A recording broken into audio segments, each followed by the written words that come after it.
Hello, Sir Ian. Kumusta po? Redman Toys Raymond here. So, ito sir, testingin lang natin sir yung unit na order nyo.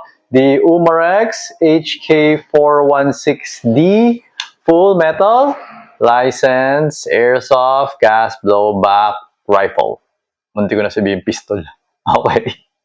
So, ayan sir. License unit siya sir, no? So, all the markings of HK is on the unit. Okay? So, yun. Pati yung 556 mm by 45 nandito. Okay. So, ambidextrous yung fire selector switch niya, no? Usually naman kasi sa HK, ganun. Okay. So, na-adjust ko na yung power niya using my old UFC M4 Mags. Okay. Na-set ko na siya yung highest FPS ko dito is nasa 500 na. Okay? Pero hindi ko pa nagagamit yung original na magazine mo. Ito yung bago. Kasi yung mga magazine niya yan, yung mga luma ko, parang yung gas niya, hindi na uubos ko. Minsan kasi parang, alam mo yun, parang kutob ko kasi parang napapanish yung gas eh. So parang humihina yung power niya or hindi ko alam. Basta hindi siya nauubusan. So yung parang plus na lang ako ng plus lang. So parati siyang may gas yung mga magazine na yan. So ito, bago yung gas mo dito. Okay? Ngayon, I also took the liberty of lubing the bolt carrier group, the buffer spring, yung dinadaanan, yung receiver, yung upper receiver, nilub ko na rin yan. So, more or less, wala ka na gagawin dito. Okay? So, gagamitin mo na lang siya for a while hanggang sa siguro pag natuyo na yung mga lube, pwedeng lube mo ulit. Okay? So, ayun. Alright? So, ngayon, ito na, testingin na natin. Actually, may bala pa nga ito isa. Ayan. Isang bala pa siya. So, turning on the chronograph. Ayan, 00. Okay. So, inserting ito, parang napuno ko yata or 20 plus na BB. Hindi ko nabilang, pero medyo masikip na eh. Kumbaga, parang matigas na eh. So, may posibilidad na napuno ko siya. Okay, so, kapag ka nabitin yung gas, dagdagan ko na lang. Okay, so to. Inserting. Ayan, pasok naman siya. Okay, pero mas maganda, kasi bago pa, medyo masikip. Ayan, medyo masikip. So, double check na lang. Kasi minsan kasi, pagka alam mo okay na, kaya pala hindi pa pala siya nakapasok. Tapos, dati nangyari sa akin yun eh. Akala ko nakapasok na, tapos hindi pa pala siya pasok kasi nga masikip. So sabi ko, pagkasako, ba't walang bala? Kaya pala, hindi pa pala pasok na pasok yung magazine. So, ito, pwede mong hilain, ganyan. Ayun, pasok naman. Pwede mo rin presto, ganyan. Okay?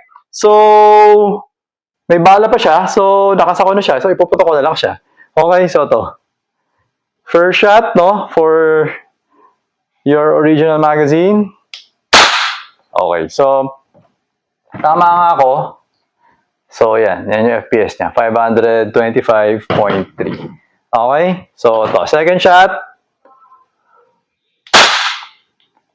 Yun, 519.9.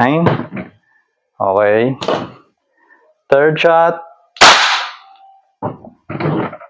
521. Okay. Fourth. 517. Fifth.